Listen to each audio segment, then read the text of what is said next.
Hello అండి, good afternoon. నేను morning వచ్చేసరికి జీరా వాటర్ తాగానండి. నిన్న క్లైమేట్ చల్లగా ఉంది కదండి, అందుకే జీరా వాటర్ తీసుకున్నాను.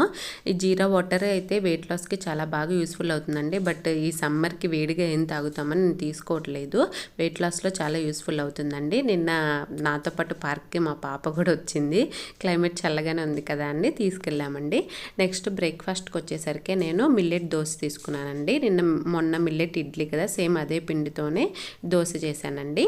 నెక్స్ట్ లంచ్కి వచ్చేసరికి రాజ్మా కర్రీ, బ్రౌన్ రైస్ అండి. కర్డ్ నేను కంపల్సరీగా తీసుకుంటాను, రోజు డైలీ చెప్పకపోయినా కంపల్సరీ తీసుకుంటానండి. ఇంకా మనం తీసుకునే వాటిలో నేను రీసెంట్గా తెలుసుకున్నానండి, రెయిన్బో కలర్స్లో ఉండాలంటే అంటే గ్రీన్స్, ఇలా ఫ్రూట్స్ 2 టైప్స్ ఉండడం, ఇలా మన మైండ్లో మనం ఏం తీసుకోవాలో ఉంటే మనం దాన్ని గుర్తుపెట్టుకొని ఫాలో అవుతాం కదండి. ఇంకా ఈవినింగ్ స్నాక్ స్వీట్ గాను, నైట్ వచ్చేసరికి అటుకులు ఉప్మా. Thanks for watching.